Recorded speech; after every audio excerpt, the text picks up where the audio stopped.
Welcome to Uncovered. I'm Anthony Davis. He's Ron Filipkowski. And together we uncover the MAGA propaganda. So let's get straight into it, Ron, because, there's obviously, we seem to be getting closer and closer to election day. Have you noticed that? Every day it's a little bit closer.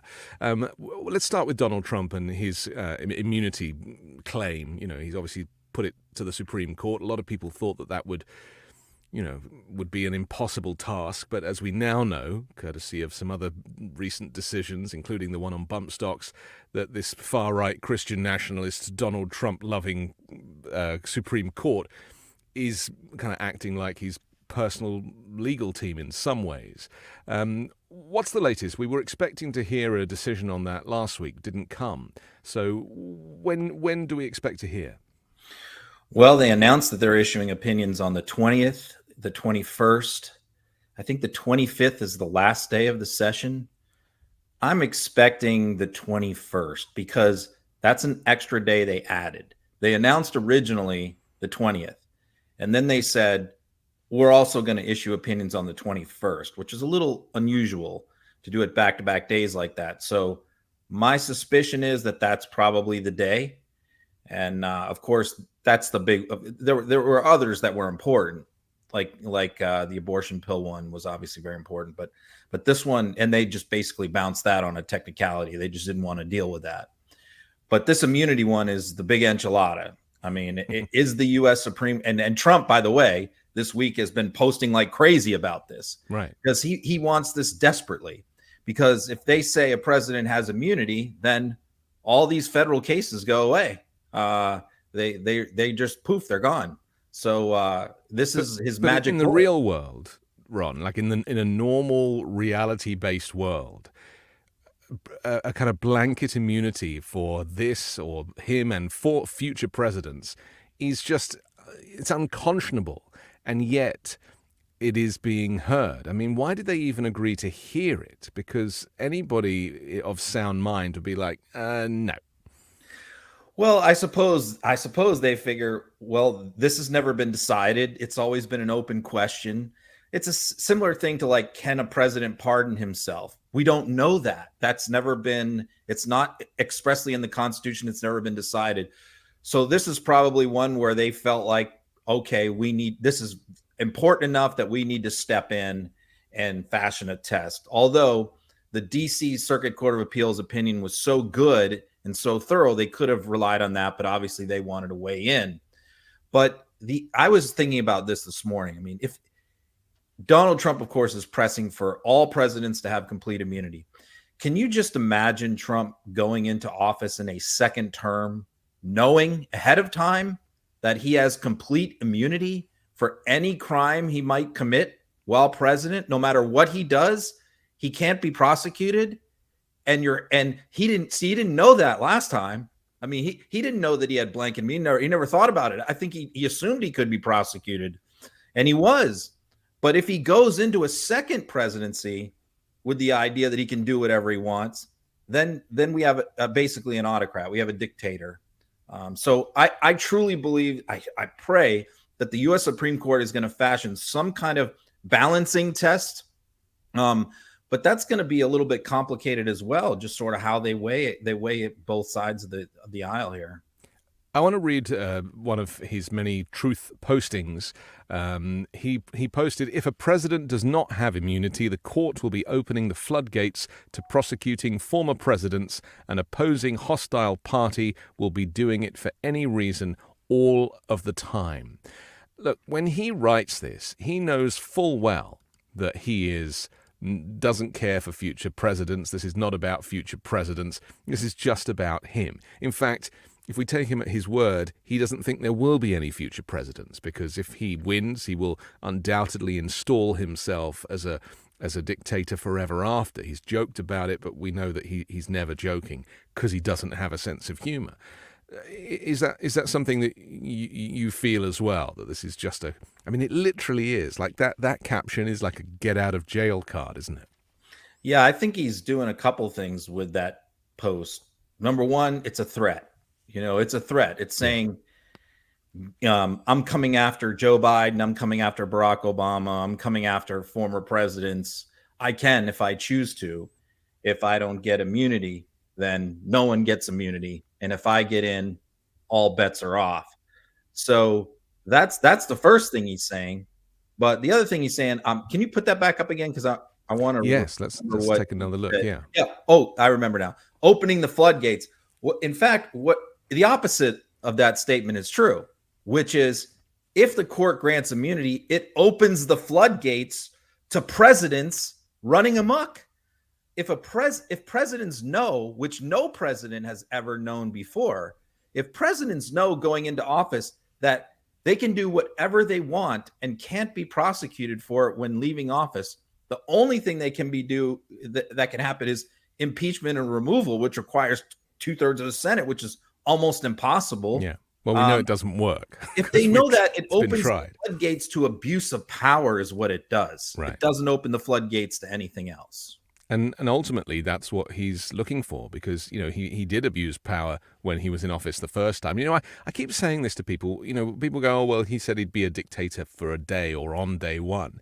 I'm like, did you not experience the same Trump presidency that I did for 4 years, where most of his actions were dictatorial, riddled with lies and corruption, and then, of course, attacking your own citizens, as was done in Portland and as was done in Lafayette Square, and, buzzing peaceful protesters with a military helicopter and putting tear gas in their eyes. That is not really how a U.S. president is supposed to behave. And what we know is how many other things that he tried to do, that he wanted to do, that he was stopped. He was stopped either because people talked him out of it, people refused to carry out the orders, people resigned in protest, threatened to resign in protest. Courts intervened and overruled him. All of those safeguards barely held. They're fraying at the edges, but they barely held right up until January 6th, and we saw what happened there.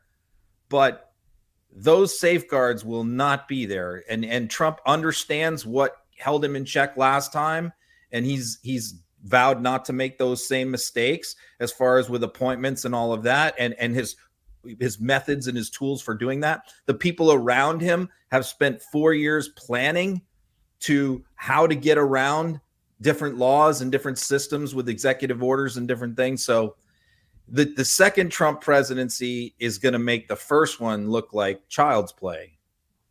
I mean, it's a terrifying thought. It really is. And I think, the thing I can't get my head around is that, so many Republicans or conservatives, they stick with him because they think that they will pay less tax.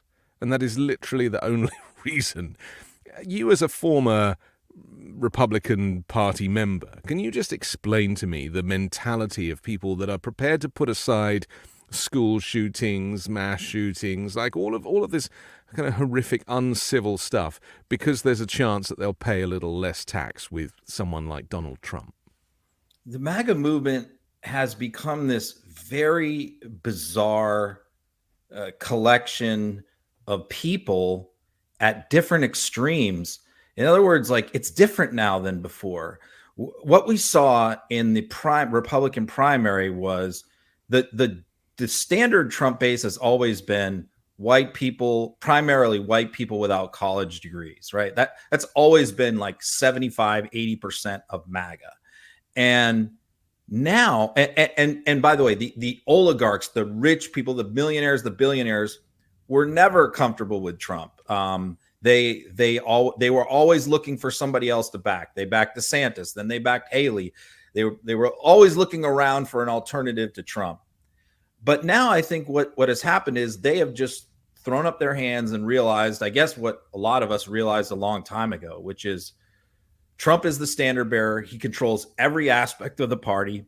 You either are going to go all in with him and get on board and get out of him what you can. And in the case of those people, it's big tax cuts, it's deregulation, it's protectionism for their businesses, and, hold their nose on all the other stuff. I think what they figure is that the wealthy and powerful will not be hurt as much by an autocrat. And they typically aren't, unless the autocrat comes for their stuff. But typically in an autocratic system, the oligarchs do rather well, and that's probably the bet that they're making. So it's this weird marriage of the uber rich with the unwashed rural white people on the same team. So it's so interesting to me because, you know, it's a test of humanity in many ways, isn't it? That you will put aside all of these issues. I mean, that's why people couldn't understand why the Access Hollywood tape wasn't the end of his presidency before it had started. And yeah, it's like, and you know, that's fine. They also share this fundamental belief that government does nothing good for anybody. You know, that's the marriage of the two groups of people. Yeah. Both believe that they believe that government is a problem. Government is not the answer to anything.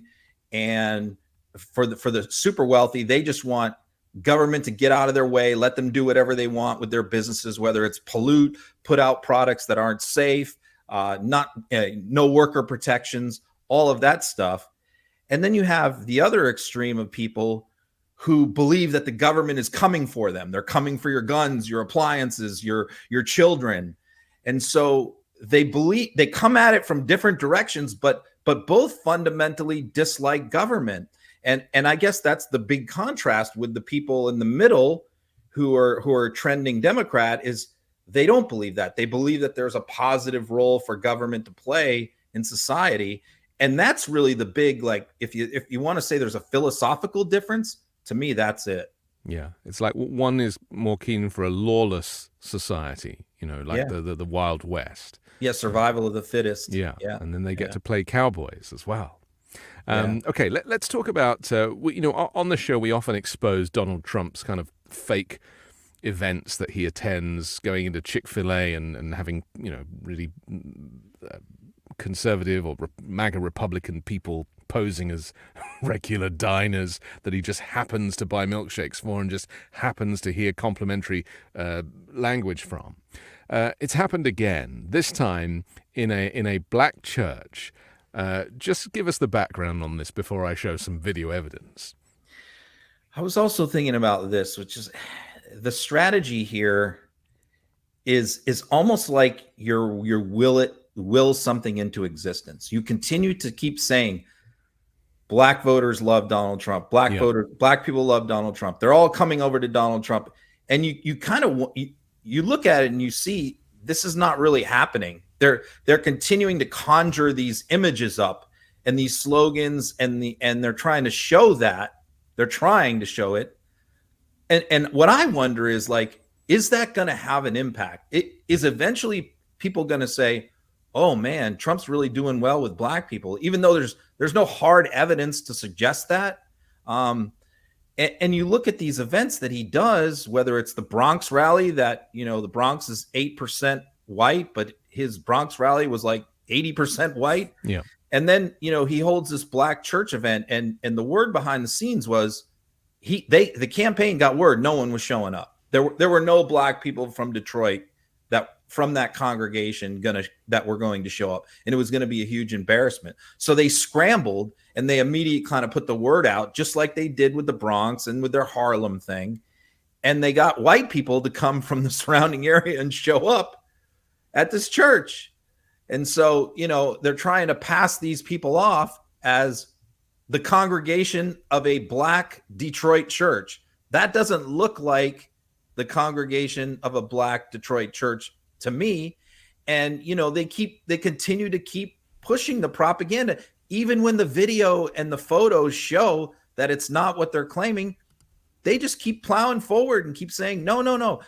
Kellyanne Conway, said there was 8,000 black people in that church. I mean, we have eyes, we can see. So they just blatantly lie. And I keep asking myself, why do they keep doing this when it's obvious that they're lying?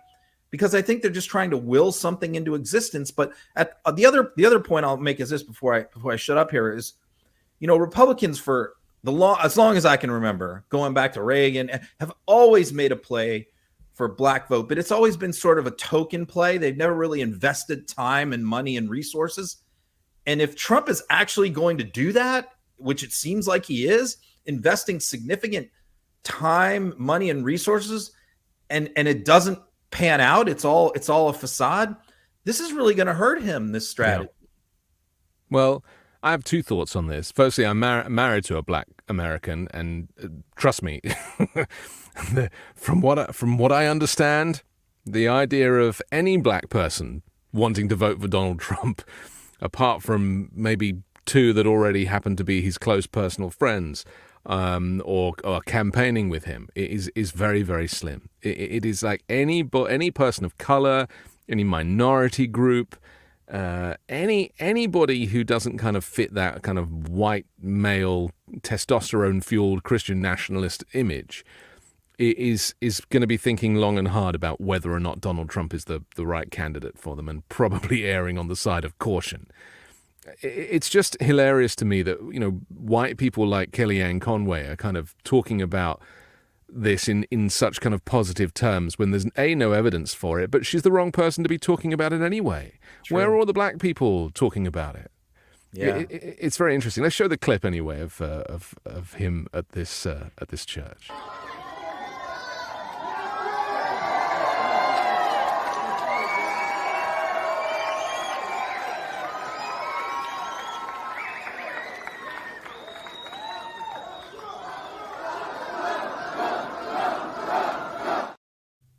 It's also very insulting that, a space that is, that is normally culturally a black church is full of white people who probably don't care for black people.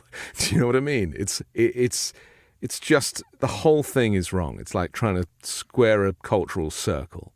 A local reporter for the Detroit News said that he counted 8 black people there, and one of them was from Detroit. Right. So, I mean, I saw one up there, and by the way, they put them all up on stage, right?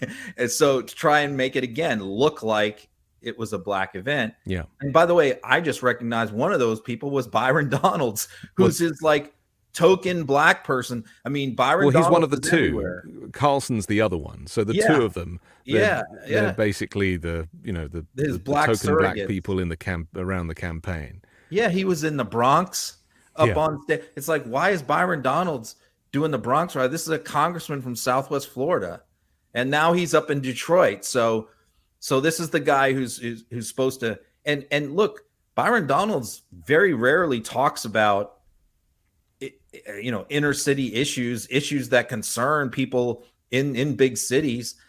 He lives in Southwest Florida. He lives in one of the whitest, richest areas of the country. Like, I don't know how wired in or how connected he is to these various communities around the country that he keeps popping in from. In other words, if Trump had a black Republican congressman in the Northeast that could show up for him at his rally in the Bronx, he would do that. But there aren't any. And where are the black members of Congress from Michigan who are Republican, who are standing up for Trump? Why does he keep having to bring Byron Donalds in from Southwest Florida? Yeah. Let's stay on the subject of the 3 black Republicans in the country, because Clarence Thomas is also making headlines again, of course, Supreme Court Justice. This time, it turns out that he has taken even more trips, free trips, on a private plane from this GOP mega donor Harlan Crow. Again, these weren't disclosed. Let's take a look at this. In addition to that news, breaking right now, Senator Dick Durbin of Illinois, the chairman of the Senate Judiciary Committee, a Democrat, is now claiming that Justice Clarence Thomas took several additional free trips on the private plane of GOP mega donor Harlan Crow. Thomas traveled on Crow's private jet, Durbin says, during trips within the United States in 2017 and 2019 and 2021. As well as on a previously known 2019 trip to Indonesia, where Thomas and his wife Ginny stayed on Crow's mega yacht. Senator Durbin says Thomas did not disclose these additional trips on financial disclosure forms. Yeah, I mean, we're just going to keep hearing more and more and more. And we haven't even got to Ginny Thomas yet. This guy takes up a whole lot of headlines, refuses to recuse himself from not just the January 6 decisions, but also Trump's immunity case as well. What's the story with this guy? I'm going to say something that's probably a little unpopular, will be.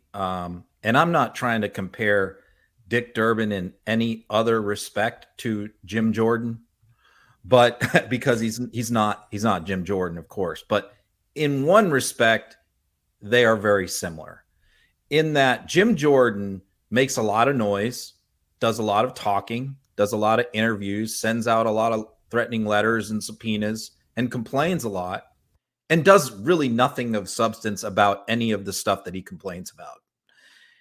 And Dick Durbin kind of does that too. You know, he's constantly complaining about the Supreme Court, sending letters, doing interviews, the same kind of deal, and does nothing. He really does nothing. And he's the chair of the Judiciary Committee.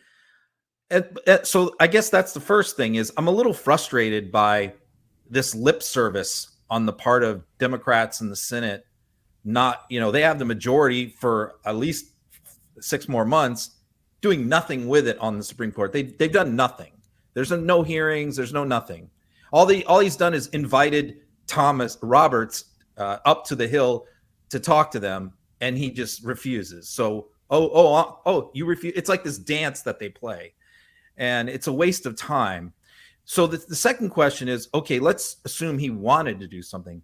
Well, that's the other big question is, suppose the Senate enacted a judicial code of conduct for the Supreme Court, since they never had one of their own, and now they have one, but it's so weak and unenforced. The Supreme Court could just say, we're a separate branch of the government. We don't recognize your authority over us, and we're going to ignore your code. But at least they would have tried and tested the boundaries. But I don't know. I feel like our Senate leadership is not always as tough as it should be. I always have, I'm sure you do too, instincts about the MAGA Republicans, whether they be on the Supreme Court or whether they be in Congress. And my instincts always turn out to be right. And my instincts on the Supreme Court is just when you think it couldn't get any more corrupt, just when you thought it couldn't, that they would rein it in or they would self-manage or they would have their own kind of internal code of ethics. They just let you down every single time. And that's why I started this show with, my description of them working as Donald Trump's personal legal firm. Yeah. I mean, you were more right than me about that, for sure. I mean, I thought they were bad, but I didn't think they were this bad. And they continue to show it's worse and worse, seemingly all the time. I never believed that a Supreme Court justice would be accepting millions and millions of dollars in trips or they're, flying American flags upside down or helping coordinate it to an attempt to overthrow the government. Where have you been, Ron? I mean, I think a lot of... I mean, I didn't expect that to happen. I mean, it did. I don't know. Again, I'm always the institutionalist, and I always believe in the institutions, and I always believe that the gravity of the office will make people more responsible. Well, that's what Obama said about Trump, right? Yeah. Obama was like, I think hopefully he'll rise to the role. Yeah. It never happened. And it's also when people are like, oh, January 6th, I never saw that coming. I saw that coming, and hopefully most people who live in reality saw January 6th coming, and I see an even bigger one coming in January next year. To me, January 6th is different because that's outside the institutions. That's sort of a except when they went through the window of the institution, of course. Yeah, exactly. And into the rotunda of the institution. I don't consider myself naive, but maybe just like a little bit too trusting of some of these people's character. Yeah. That even though I think that they'll make bad opinions on the Supreme Court, I still think they'll behave properly, but apparently not. Look, they're the biggest telltale in that. Or telltale in that, is the three of them lying about Dobbs when they were interviewed. Kavanaugh, Gorsuch, and Amy Coney Barrett. It wouldn't happen. Yeah. They all lied. They said it's precedent. They talked about the importance of it, and then Democrats kind of felt a false sense of security, maybe. that never really bothered me very much because I never believed them. It's sort of like a dance that Supreme Court nominees have played for many decades now, at least since Robert Bork. Yeah. That they never tell the truth during their nomination hearings, that they always demur and they always say they'll follow the law and they say very little. Yes. It's sort of like after Robert Bork got torpedoed and I think he was the last Supreme Court justice who was not confirmed because he was too honest. He came out and said exactly what he was going. He's like, I'm a right-wing conservative. This is what I'm going to do. I'm going to overturn Roe. I'm not really cool with equal rights and these civil rights and things like that. And he lost his confirmation. And ever since then, basically every nominee has said very little and lied quite a bit, in the confirmation hearing. So Merrick Garland was also a potential Supreme Court justice. Never got a hearing. Yeah. Never got a hearing. Meanwhile, this week they're talking about arresting him, and this idea that he is. I mean, didn't the DOJ say this week that they're not going to comply with this request?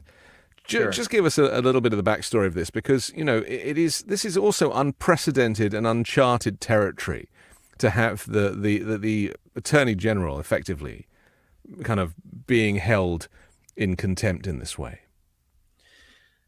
It's a pure election. This is not anything oversight. It's not related to official government business.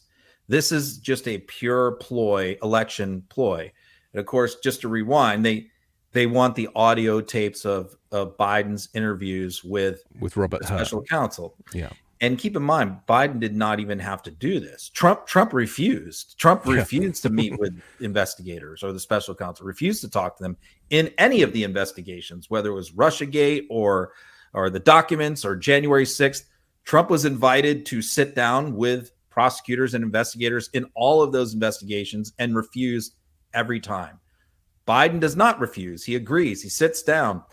The special counsel used some of that interview to smear him, to take a political shot at him. That's right, saying that he was too old and forgetful and stuff like that. So not only does Biden do an interview that Trump refuses to do about documents and other things, the interview is used to smear him by a Republican special counsel, but that's still not enough for Trump and for the House. They want the audio tapes so they can doctor them, splice them, do what they do with tapes. And so, Merrick Garland, rightfully so, is like, we're not turning over raw materials from criminal investigations that are closed. We don't do that ever for anybody. And it's like, we want the Jeffrey Epstein interview tapes. No, the DOJ doesn't hand things like that over to people.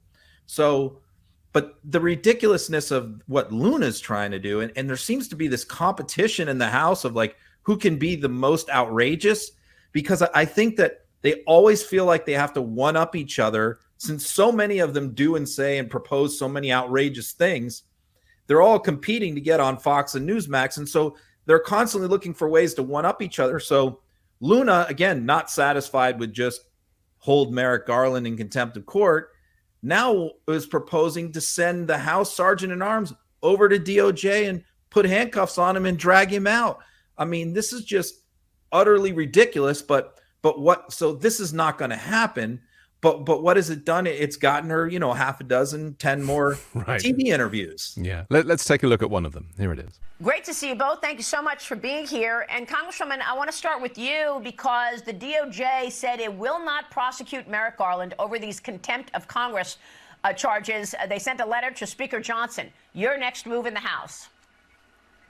Yeah, so actually several months ago, I introduced a resolution for something called inherent contempt of Congress. So this is something that Congress has the authority to do, and it hasn't been done since the early 1900s. And essentially what that does is I anticipated that the Department of Justice would not do their job. And so I had this really teed up and ready to go. I've brought this to Speaker Johnson's attention. And what that allows Congress to do is really be the punitive arm and really hold Garland accountable by using the Sergeant at Arms to essentially go and get him, as well as the tapes, bring him to the well of the House, and really be a check and balance on the Department of Justice. Again, this hasn't been done since the early 1900s, but that vote will be coming to the floor, and hopefully we will be able to bring some accountability. I know that if this goes to courts, as Johnson has stated, that's really going to get stuck there. It's not going to do anything, and the American people deserve more than strongly worded letters. I think we're all frustrated, and so again, we're hoping to bring that accountability. Well, I know.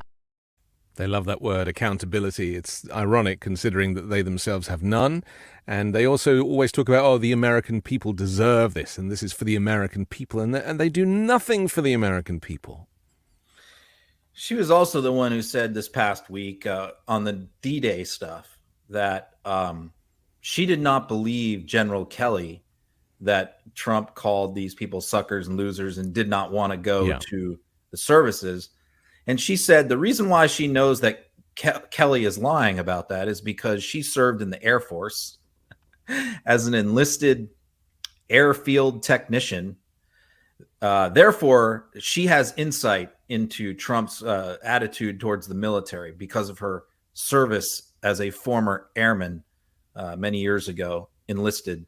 And therefore, she knows Trump's heart on military matters. So, I mean, this is how ridiculous this person is. And by the way, one more postscript on this is that Charlie Crist, who gave up his seat in the House in Pinellas County to run for governor against Ron DeSantis, Luna is the one who won his open seat. So I probably want a do-over on that one. Maybe Crist should have stayed in that seat and kept Luna out of Congress. Okay. I want to look at, there's been some rally action with Donald Trump, again, completely incoherent speech making. We're going to look at some of the things that he's been trying to say. I'm not entirely sure what he intended, but we'll have a listen to some of that and a whole lot more to come. That's next here on Uncovered. Have you ever wished you had a whiter and brighter smile? Well, before you visit a dentist, you should know that whitening treatments there can be expensive, and it's not just the price. You also have to book the appointment and schedule time away from work or family to sit in a dentist's office and undergo the procedure. It's a hassle. Fortunately, now you can try Smile Actives at home or anywhere, anytime. Smile Actives offers a safe and affordable alternative to those expensive whitening procedures.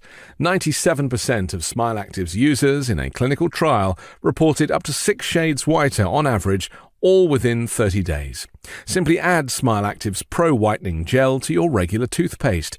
It's been formulated with polyclean technology to boost stain removal and deliver active whitening ingredients into teeth's grooves and crannies to get better whitening.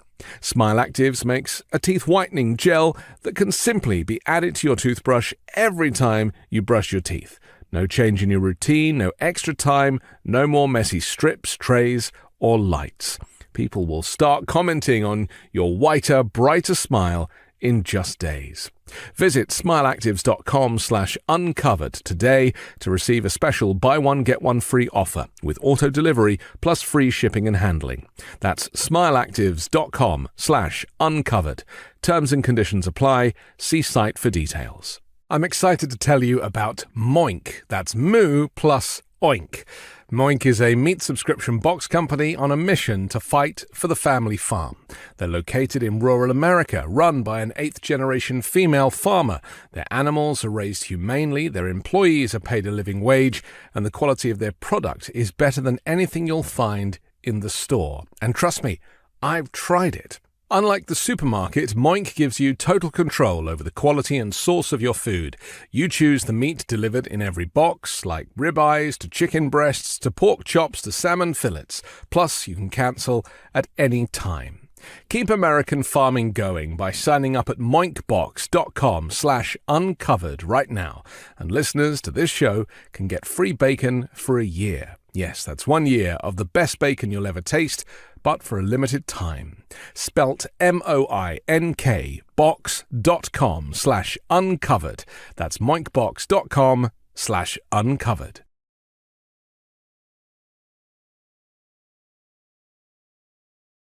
And you can find links to our sponsors in the description below.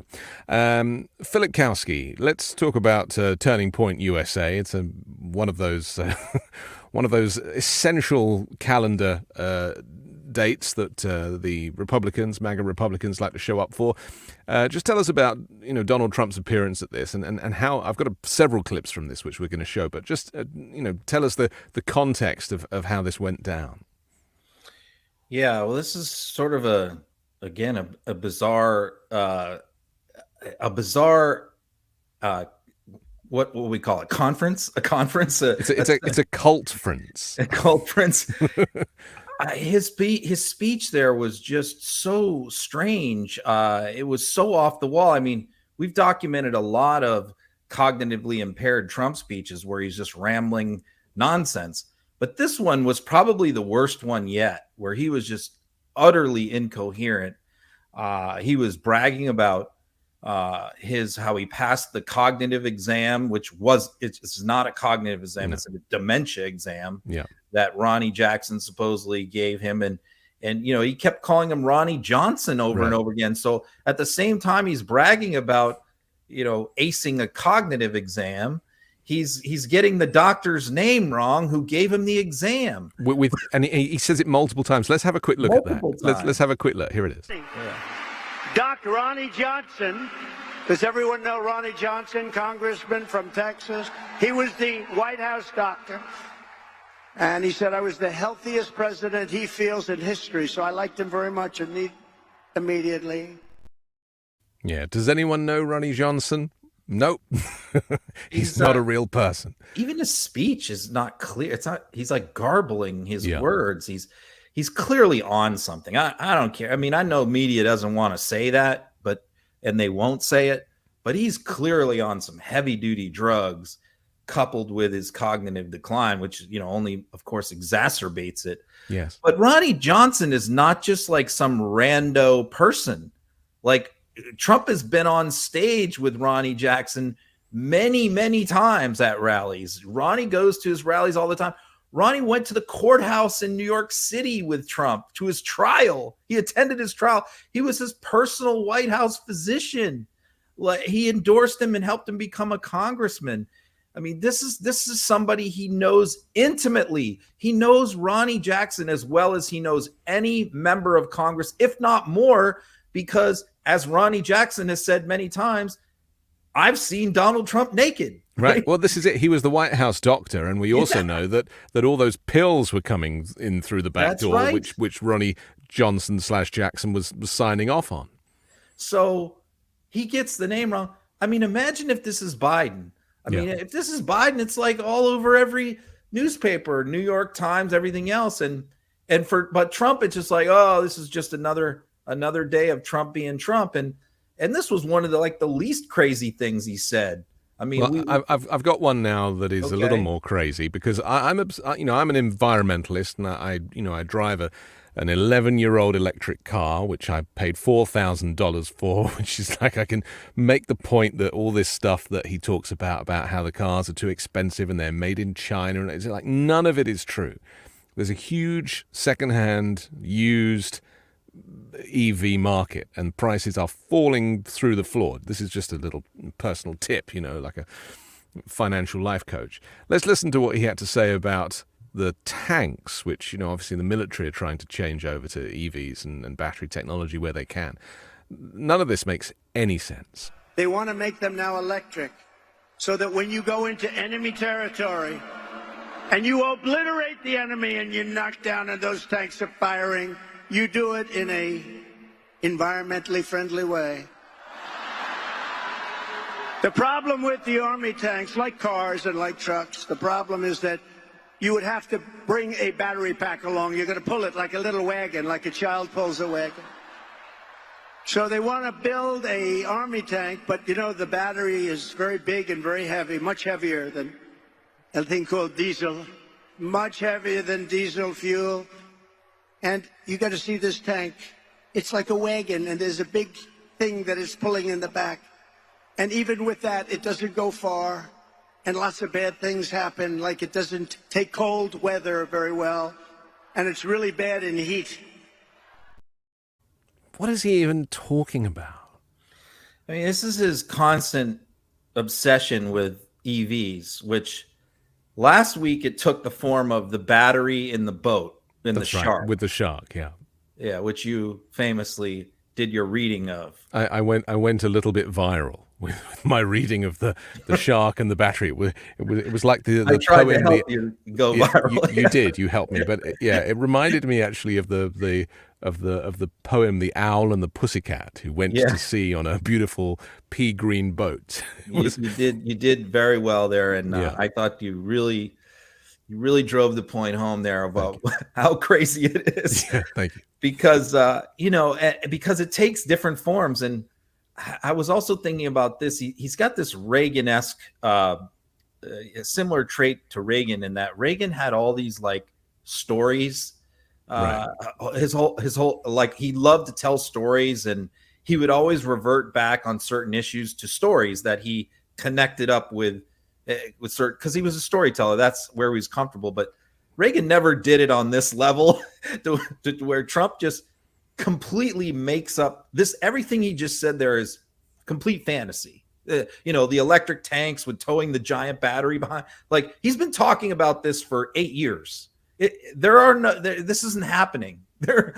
And so his electric boats, his electric tank stories, it's just bizarre. You wonder, like, why is he saying this? What is the reason? What is the point he's trying to make? And it's almost like he's lost the plot. He's lost the point. The point was like years ago. Now he's just telling stories to tell stories to fill up time. But people must know, like, there's enough information.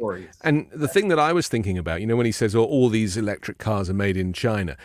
If your electric car is not made in America, you don't get the $7,500 rebate. Yeah, right. That's the deal. And everyone is buying the cars because they get the rebate. Of course, what he's not saying is the electric cars that are made in China are Elon Musk's Teslas. Yeah, that's right. and they're made there for the domestic market in China. So yeah, like there aren't other companies, as far as I know, what he's talking about is a lot of the parts and the batteries and stuff come from China. So it's almost like he watches a documentary on like he's like in bed, he's got food all around him. He's like lying there in his like string vest or whatever he wears underneath that shirt, and the multiple remote controls, and he catches a show that from years ago that's on some channel that nobody watches, and he kind of educates himself and then thinks that he's the smartest man in the universe. And so the wild thing is, like, what he's really criticizing there is like specifically Elon Musk's business practices of building half of his Teslas in China.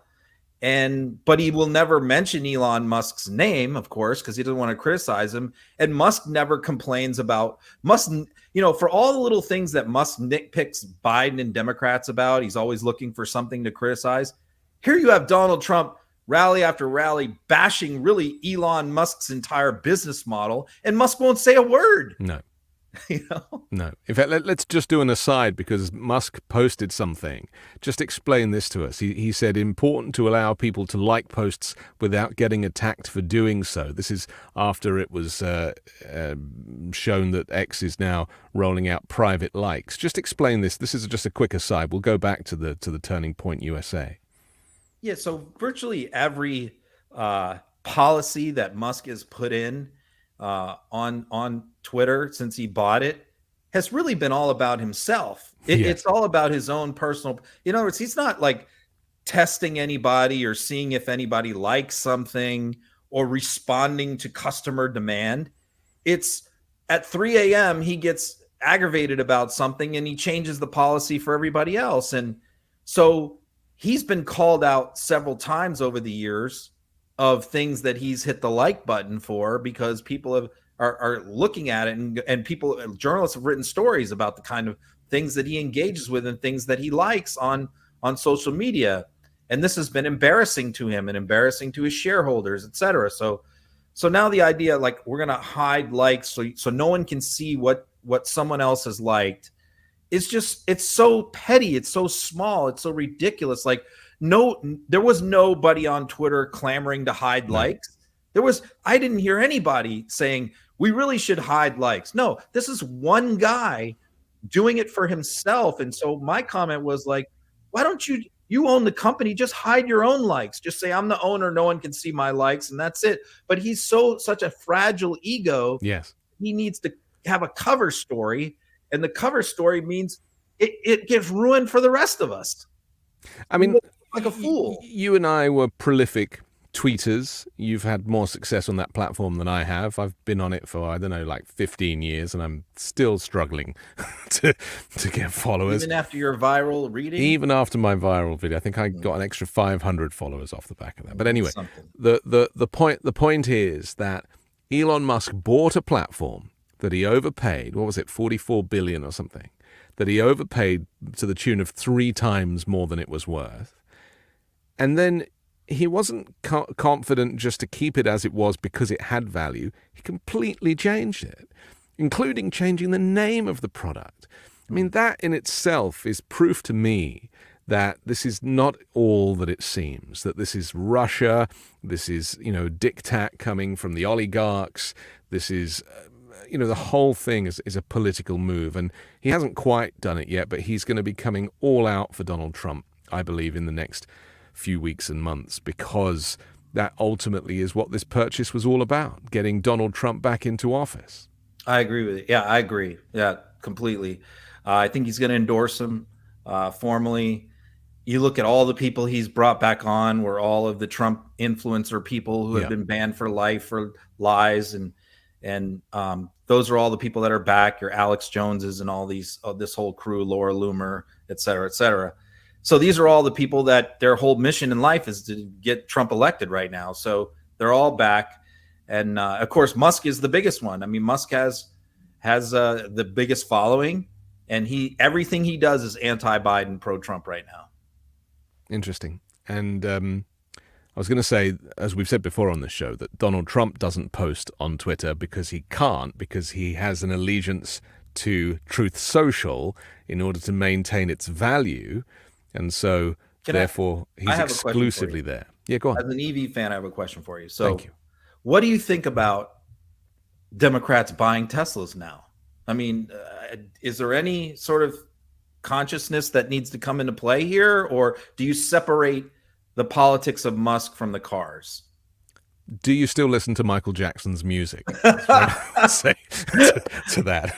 Okay. Yeah. I mean, sure. Obviously, to be an environmentalist, you need to take steps. I couldn't afford a Tesla, even though they're offering dirt cheap leases. But I personally believe that, the secondhand car market, or the used car market, as you call it here, is where it's at. And like I say, I think that people assume that if you're going to get an EV, it has to be new.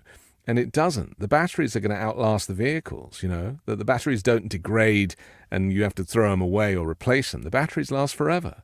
You might lose a little bit of range over time, but ultimately you can go out right now and for $10,000 you can find a used EV, a Nissan or something, that will do 225 miles of range. But what do you think about a Democrat going out and buying a new Tesla right now? Yeah, I know several Democrats who own Teslas, and they, in their minds, have separated it. I mean, I personally think you're better off not driving a Tesla because you don't want to look like a prick. I just think I just don't think that they're great cars. But I appreciate the fact. You see, this is a very interesting point about how two things can be correct. And we're living in this political country where everything is so binary. And what I'm saying to you is that, both things can be true. You can hate Elon Musk and still buy a Tesla. You can, want to be but what I'm saying is, why are you even wasting your money on that stuff, when there are alternatives? What, to look cool? I think once you become an environmentalist, things like having a cool car to be cool goes out the window because the planet is on fire. So all that stuff you have to just forget about. And, I've had, cool cars years ago, and now I literally look like driving Miss Daisy. I'm like this. I'm very, very happy. Very, very happy in my $4,000 car. Okay, let's talk about Larry Hogan, because I don't quite know the backstory to this. So just tell us why when he was interviewed after this conference, conference. Yeah, one thing we have talked about is the fact that Larry Hogan is running in Maryland for Senate. He's a Republican. It's clearly a heavily Democratic state where it's sort of like Sherrod Brown in Ohio, where he's probably like the only Democrat right now that can win a statewide race in Ohio. Yeah. Same thing with Hogan is probably the only Republican who has a shot at winning a statewide race in Maryland. But see, this is different. This isn't like a self-contained governor of a state who can only do damage in his state. If Hogan becomes a senator, that could tip the balance of power in the Senate for the Republicans, who would have most likely Rick Scott as their majority leader. So when you're voting for Hogan because you think, oh, well, he's a moderate anti-Trump Republican, so I'm going to vote for him. The problem is that when he becomes part of the Senate, he becomes part of the MAGA. He's on Team MAGA now, and so I thought that he first of all, he's trying to separate himself from Trump because Trump is deeply unpopular in Maryland. Hogan has never talked about where all these other Republicans have Trump on their signs and I'm endorsed by Trump. Hogan never mentions Trump's name, okay, because he doesn't ask for his endorsement, nothing. So what was really bizarre was Trump, maybe that is bothering Trump, the fact that Hogan is running without him and he wants to be involved in everything. And so Trump just out of the blue this week, for no reason whatsoever, comes out and endorses Hogan. And I'm thinking, as soon as I saw it, I'm thinking Hogan must have just been mortified. Like, why did you just screw me over? Because the last thing he wants is a Trump endorsement when he's running in Maryland. Let's take a look at this clip and also notice how much bronzer Trump is wearing in this as well, just for giggles. He's obviously of a little bit different persuasion than me, but I think having Larry Hogan as opposed to a Democrat would be a good thing.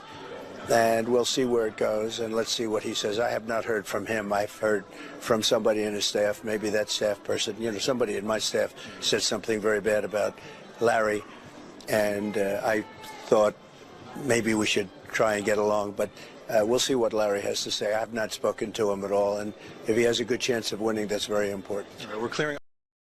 Yeah, it's interesting. His first of all, his staffer was Chris LaCivita, his campaign manager, absolutely trashed Larry Hogan because Larry Hogan just said, we need to accept the verdict. That's all he said of the jury in Trump's trial. We have to respect the verdict. Chris LaCivita, Trump's campaign manager, said, you're done, you're over, the election's over, you're not winning now. Okay, so when Trump is saying, well, yeah, I think someone on my staff might have said something about him, it was his campaign manager telling him your campaign is over. And that's part number one. And part number two, when Trump says, well, I haven't heard from him. Well, there's a reason. Hogan doesn't want to talk to you. He wants nothing to do with you. So really the smart thing for Trump to do just there is just say, look, I have nothing to do with that race. I'm not involved and I'm not taking a position. But instead, Trump is so stupid that he goes and says something that is going to actually hurt Larry Hogan. And this is the reason why, in my opinion, Trump can't win, is because there's too many inconsistencies and inaccuracies with the messaging and the endorsing, and it's a mess. His campaign is a mess. And ultimately, I think that does translate through to votes. And I'm now, the more that Trump opens his mouth and the more demented he becomes, because it's he undoubtedly is really very mentally compromised now. And I think you're right about popping pills to stay awake, because there were people at the trial who said he does not look well. Really, I just interviewed Harry Littman on the Weekend Show, and he was like, I was there, and he was like, Trump is not a well man. Yeah. Interesting. And you and I have talked about the leg all day long. Yeah. Right. Yeah. The dragging of the right leg that Trump does. In fact, this coming weekend, I have an exclusive interview with Dr. John Gartner, and he talks about the dementia and how the dragging of the leg is a telltale sign of dementia. which is very interesting. So we're going to go do a deep dive. Because I've Trump's documented the dragging the right leg, Yes. but I don't know what it means. It's dementia. Yeah. Wow. Yeah. Interesting, isn't it? Okay, let's talk about Donald Trump doing this round table in Michigan, where he talked about bringing back the auto industry to Detroit when it's already there. It was very interesting. But I watched all of this actually, and he didn't have a script, he didn't have a teleprompter, he had some notes, but he was just talking utter garbage. And these people around him are all like nodding and yeah.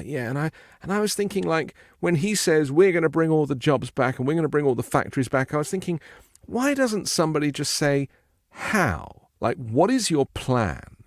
What are you actually going to do? Because with Trump, it's all these lies and empty promises, and there is no depth on policy whatsoever. And I just really found it very frustrating. Here's a quick clip. We're going to bring back the auto industry to Michigan. We're bringing it back to Michigan. We're going to bring back the auto, and I can tell you from our senator, we will work on that together, but we're going to bring back the auto country. It's going to be called auto country again. Brilliant. He accidentally says auto country, and then he has to pretend that auto country is what it's called. It's a little bit like perfect phone call. It is not English, but he likes to rewrite the language on the fly.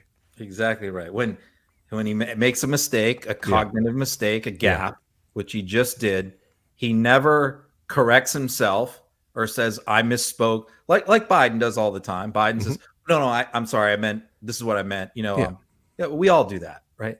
It's just normal. But Trump can't ever admit that he made a mistake. Because he's a narcissist. Not in his DNA. He's never done it in his whole life. And so when he says they'll call it what, Auto USA or something, he then plays it off and acts like he meant to say that. I actually Googled this because I'm like, did anyone ever at any point in history refer to Detroit as like Auto Town USA or something? Yeah. That never. There's no reference to that anywhere. It's just something that he gaffed on and then he doubled down on it. Maybe he got it from the musical Dreamgirls, because I know he loves a show. Yeah. But I think he did exactly the same thing with Space Force. I think he accidentally said Space Force, and then before you know it, a whole new department of the military was created at enormous cost to the taxpayer. I'll buy it. But back to your other point of what has he done specifically to propose to actually, first of all, the auto industry is still in Michigan, in Ohio and Indiana and other places. Yeah. It's not left. It's still there. Trump does paint this dystopia where apparently all these auto plants are gone and they're all in China right now. They're not really in Michigan anymore. But I think Michiganders know that is not true.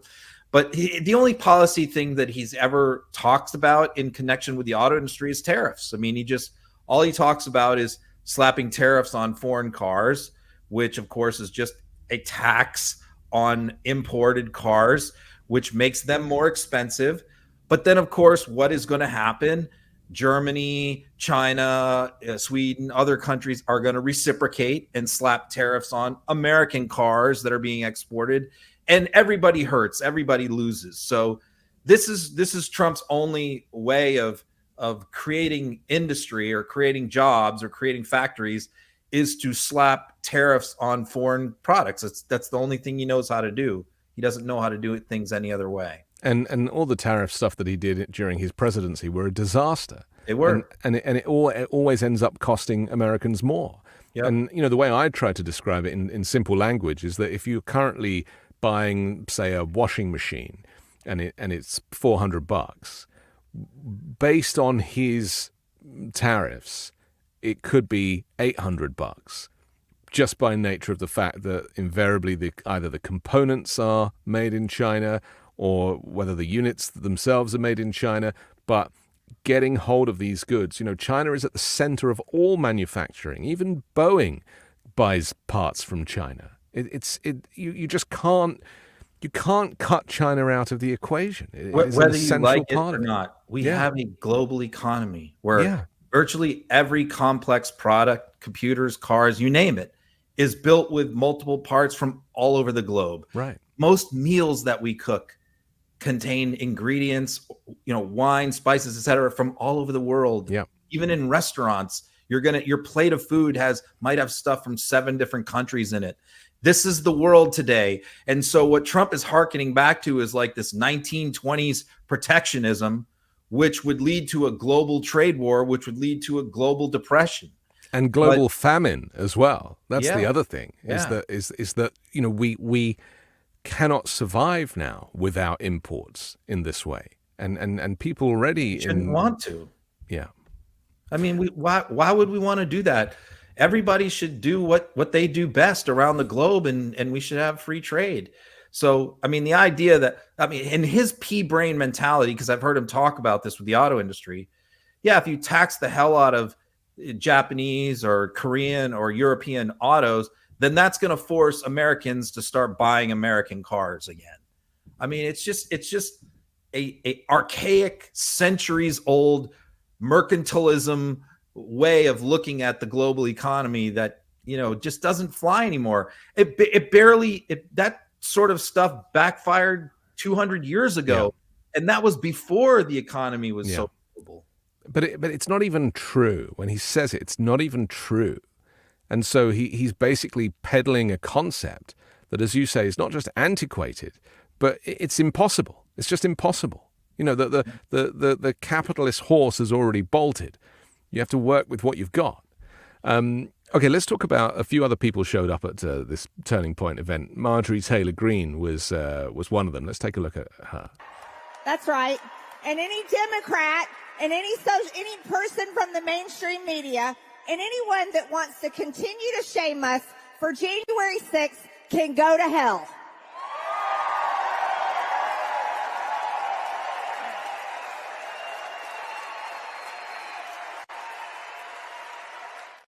The Deputy Speaker of the United States Congress, ladies and gentlemen.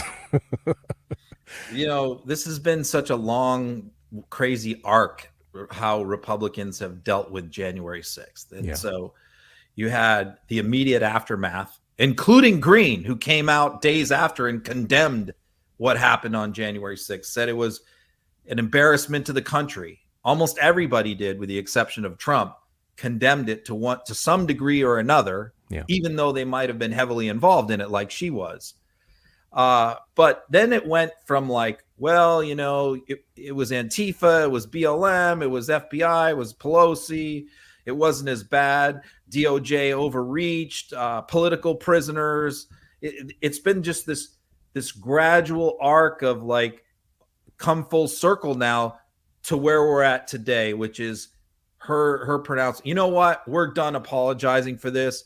We're done saying it was bad. We're proud of it. We're going to wear it like a badge of honor. It was the right thing to do.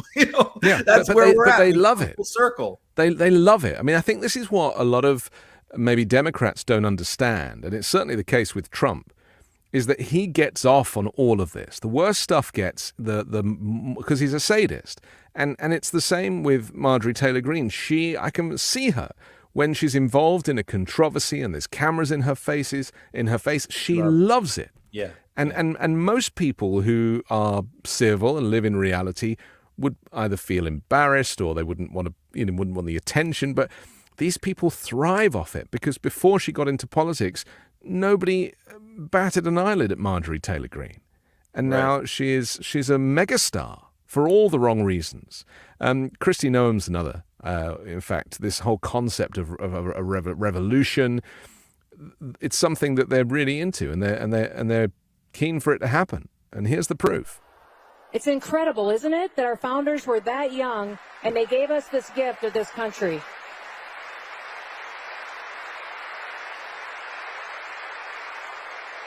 Now, they were taking on the strongest military in the world, and those colonists went and picked up their personal hunting rifles and their muskets and decided to go fight for freedom.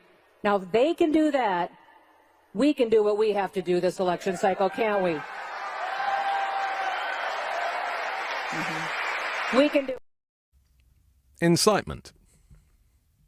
Yeah, I'm not really understanding the analogy here. There was there were colonies that were rebelling, took up arms to gain independence versus what is she saying? Take up arms if the election doesn't go our way? I think that's how I read it, that she's Yeah. effectively doing what Trump did. If you don't fight, you're not going to have a country anymore. Yeah.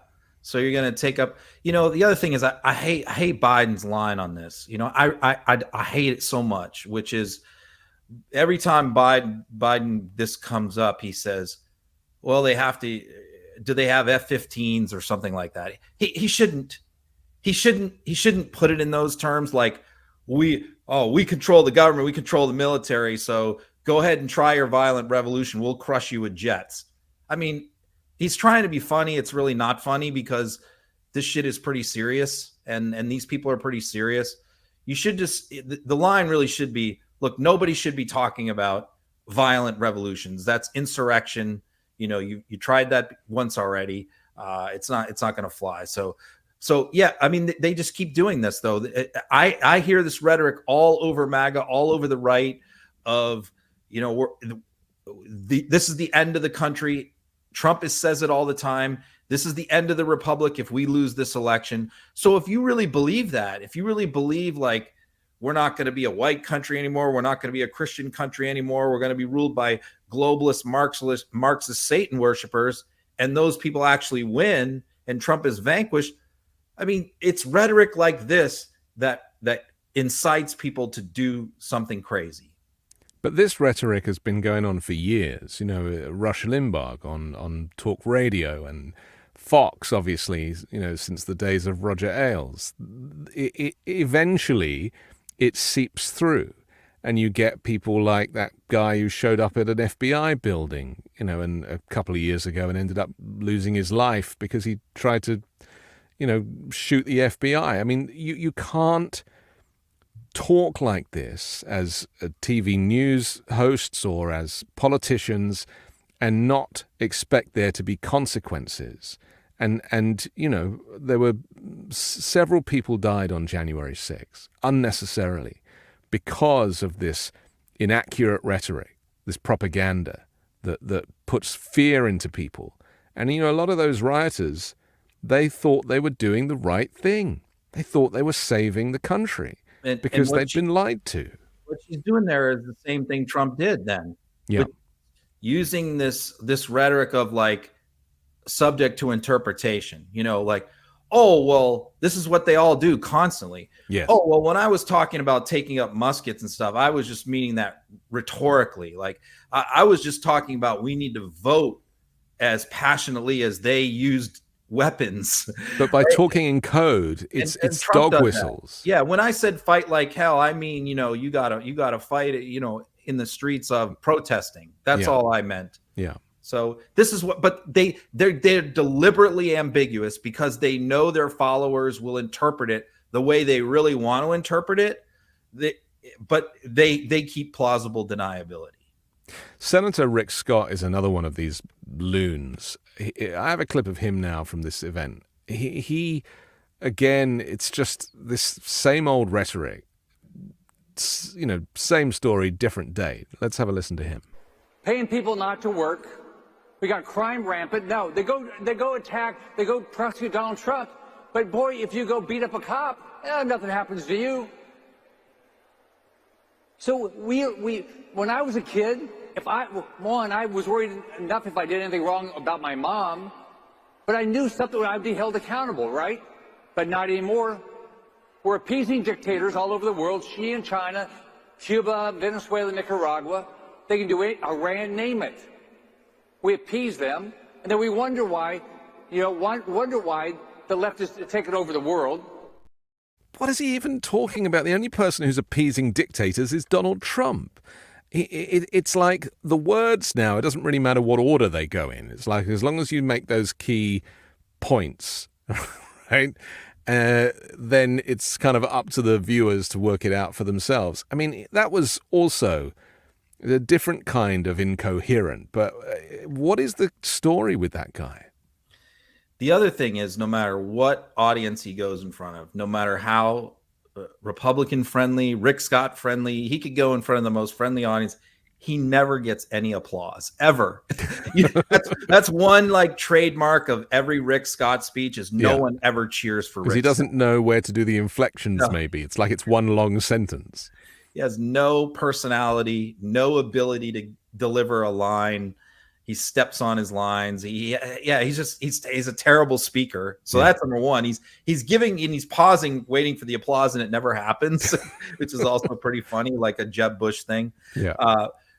And then, there's several things there. Then the next thing is he talks about cops. You could beat up a cop and nothing happens. Well, I was a criminal lawyer for 30 years. Like, where does that happen? Yeah. Tell me where it happens that you can just go up to a cop and start beating them up and nothing happens to you. The only thing I can think of is he's talking about the one migrant Venezuelan guy in New York City from like 9 months ago who they arrested the wrong guy. It wasn't him. Yeah. And they let him out, and the MAGA went nuts. Oh, he beat up a cop, and they let him go free when it was the wrong guy. But violent crime is down. Homicides are down. What are you talking about? And then the other part he talks about is, my mother always held me accountable when I did something wrong.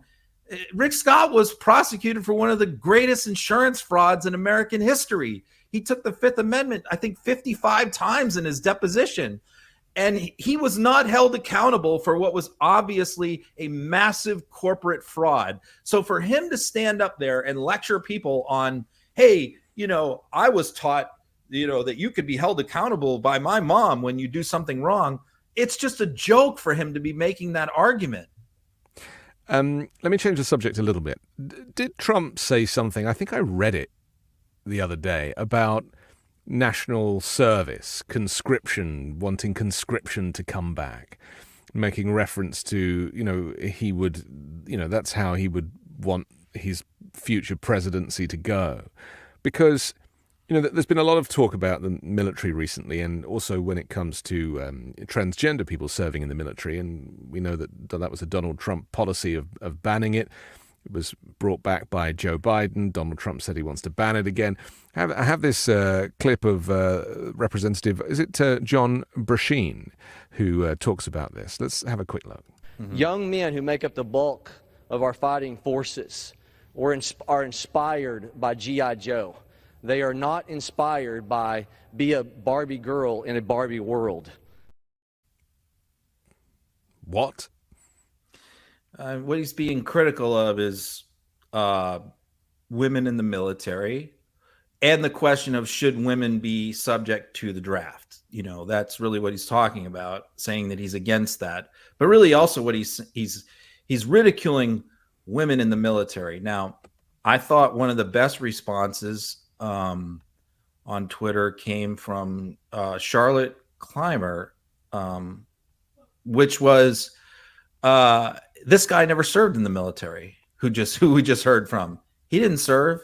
So he was, I think, 23 years old when 9/11 happened, when a lot of people his age, men his age, dropped what they were doing, gave up their careers and enlisted and became soldiers and went and fought in Afghanistan and Iraq, hundreds of thousands of them.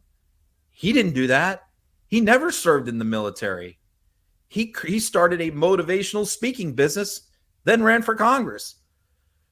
Meanwhile, a lot of those hundreds of thousands of people who signed up to go fight in Iraq and Afghanistan were women, many of them. And many of them were killed and seriously injured. So he's denigrating their service. He calling them G.I. Jane. Oh, we didn't look up to G.I. Jane. This guy never served. Meanwhile, he's denigrating people who did. So, yeah, just disgusting. And I don't think anybody's really seriously talked about making women subject to the draft. I haven't heard that from anybody. So it's just another culture war thing. It's so sad, isn't it? Because the American patriotism and military all connected. I mean, even vets getting military discounts and things. I mean, that's not something that we have in the UK. It's very interesting how our military are not really put on a pedestal in the same way as they are here. And I was trying to think what that is, and it's that any kind of military conflict we think of as a bad thing. You know, and I think maybe, I mean, you were a former Marine, or you are a former Marine, but do you think there's a sense that, you know, it's very hard to vocalize for me because I have quite, I'm quite anti any kind of conflict. When we look at other countries around the world that have compulsory military service, Right. I think we sort of wince at that because we're like, we don't understand that concept of we've never had that where everyone is required to serve 2 years or something, 3 years. Like I see these professional athletes that are like Korean that have to leave their sports in their prime to go do like a year of military service. And it's like boggles my mind. But I think the reason why the U.S. has never had to do that is because we've always had so many people willing to volunteer to serve in peace and in war. We've never needed to have compulsory service. It's just always been in the DNA of this country. And so the idea that we would start doing that, I think it's a singularly bad idea. And I think the vast majority of Americans are against compulsory military service. It's different. A draft is different. A draft, call up in emergency. We're talking about forcing everyone to serve. I think no American is for that. Very, very few. Yeah.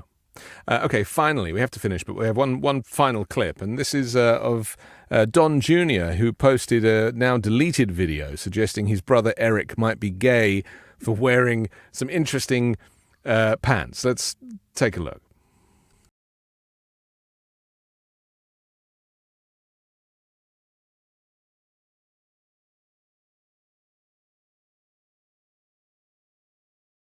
And please comment on Eric's pants.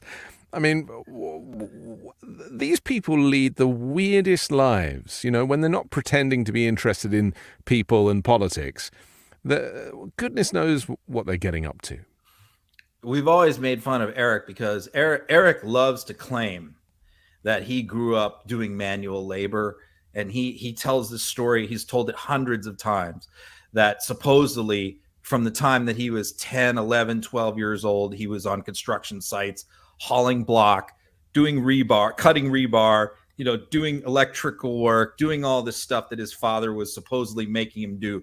I've seen pictures of him back then. He does not look like someone at that age who was doing manual labor. Okay. So here, the Trump cidery, which is like a hard cider business that they have, I think it's in North Carolina. This is a commercial that he shot for them where he is acting like he is working at the apple farm and planting apple trees out there. And it was just so absurd because he's wearing these clean white pants. He's holding the shovel wrong. He's holding the shovel like someone who has never held a shovel in his life. And it was just so completely absurd. And it just tore back the veil on this facade that he supposedly grew up doing this kind of stuff. And the fact that, by the way, his older brother outed him on this, because this was apparently some thing that was shot for a commercial but never released to the public. And the fact that Junior got a hold of that and put that out to the world is rather interesting. You wonder if there's some rivalries going on there.